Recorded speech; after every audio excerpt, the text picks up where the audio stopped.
PCOS atau Polycystic Ovary Syndrome adalah suatu gangguan reproduksi yang seringkali jadi penyebab sebagian perempuan jadi susah hamil.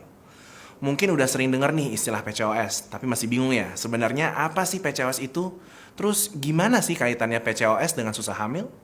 Well, kalau mau tahu jawabannya, just keep on watching ya.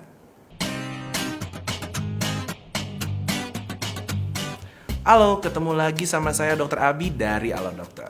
Gimana kabarnya nih? Mudah-mudahan viewers Alo Dokter sehat semua ya. Seperti yang saya udah bilang tadi di awal, kali ini kita bakalan bahas tentang PCOS. Nah, sebagian orang mungkin taunya PCOS itu cuma sekadar bisa bikin perempuan jadi susah hamil. Memang betul, tapi untuk ngebahas tentang PCOS, nggak sesimpel itu. Ada beberapa hal yang harus dipahami terlebih dahulu. Jadi gini, PCOS terjadi karena tingginya kadar hormon maskulin atau hormon androgen pada tubuh perempuan. Padahal harusnya hormon androgen ini tingginya pada laki-laki. Loh, kok bisa begitu dok? Ada hormon laki-laki di tubuh perempuan? Ya bisa memang, karena sebenarnya dalam tubuh perempuan ada juga hormon laki-laki. Tapi jumlahnya kecil bila dibandingkan dengan hormon kewanitaannya. Nah, ketika hormon laki-laki dalam tubuh perempuan jumlahnya jadi berlebih, terjadilah ketidakseimbangan hormon yang bisa menghambat ovarium atau indung telur dalam memproduksi sel telur. Yang ada malah muncul banyaknya sel telur kecil-kecil berupa kantong-kantong atau kista berisi cairan. Inilah yang disebut dengan polisistik atau secara harfiah artinya banyak kista. Padahal supaya bisa terjadi pembuahan, dalam ovarium harus ada satu sel telur yang berhasil berkembang dan dilepaskan secara sempurna dan teratur setiap bulannya. Sampai sekarang, penyebab utama dari PCOS belum diketahui secara pasti. Tapi diketahui ada beberapa faktor yang bisa bikin seorang wanita jadi lebih berisiko mengalami PCOS, yaitu resistensi insulin biasanya terjadi pada orang dengan diabetes tipe 2, terus faktor genetik, sama yang terakhir wanita yang kegemukan atau obesitas. PCOS ini paling sering dialami oleh perempuan berusia produktif mulai dari usia 15-40-an. Berdasarkan data studi yang ada, 1 dari 10 perempuan mengalami PCOS dan 70%-nya bahkan belum terdeteksi.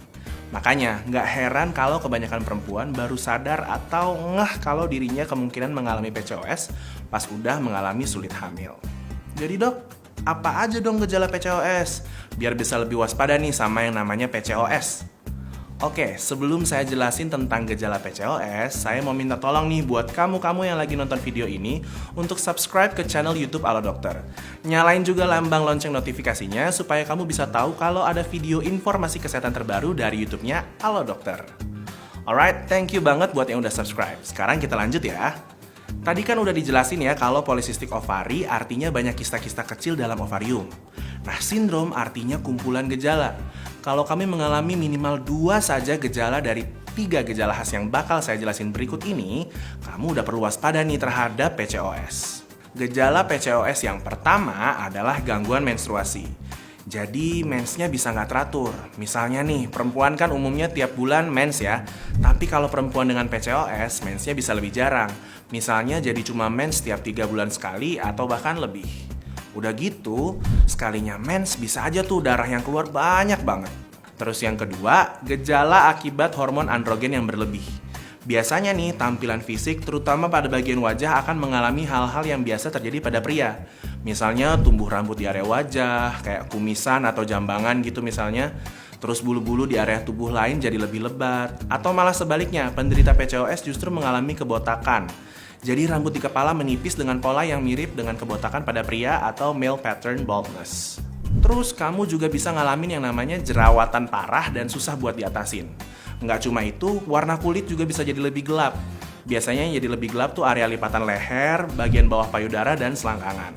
Nah yang terakhir nih sebenarnya yang udah saya sebutin dari awal tadi, yaitu munculnya kista-kista kecil dalam indung telur. Tapi karena nggak bisa dicek sendiri, biasanya kamu perlu datang ke dokter kandungan untuk menjalani pemeriksaan USG. Nanti baru deh bisa kelihatan kondisi ovarium kamu. Biasanya ntar kelihatan tuh kayak ada sel telur tapi kok kecil-kecil dan banyak ya. So, kalau kamu mengalami gejala-gejala kayak yang tadi saya jelasin, ada baiknya kamu segera memeriksakan diri ke dokter kandungan. Ini supaya gejala-gejalanya bisa diatasi, dan kalau kamu mau punya anak, pengen jalanin promil, kamu bisa diberikan penanganan untuk meningkatkan kesuburan kamu. Penanganan yang diberikan biasanya berupa terapi hormon seperti estrogen dan progesteron yang bisa mengatur siklus haid menjadi normal sehingga diharapkan bisa meningkatkan kesuburan dan peluang kehamilan.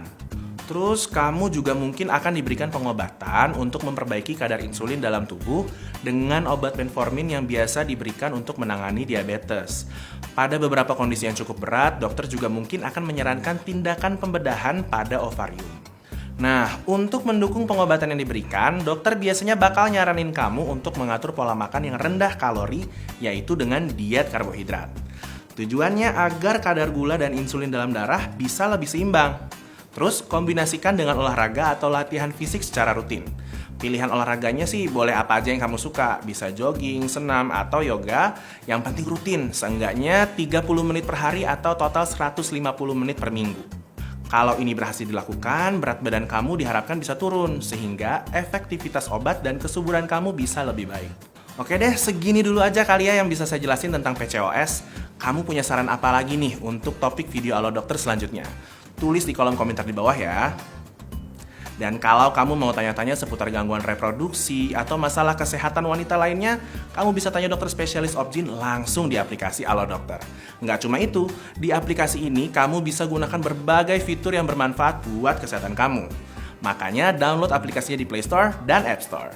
So, thank you very much for watching this video. Jangan lupa untuk like, comment, subscribe, dan share sebanyak-banyaknya, terutama ke kerabat kamu yang kemungkinan membutuhkan informasi ini. Hidup sehat bersama Halo Dokter.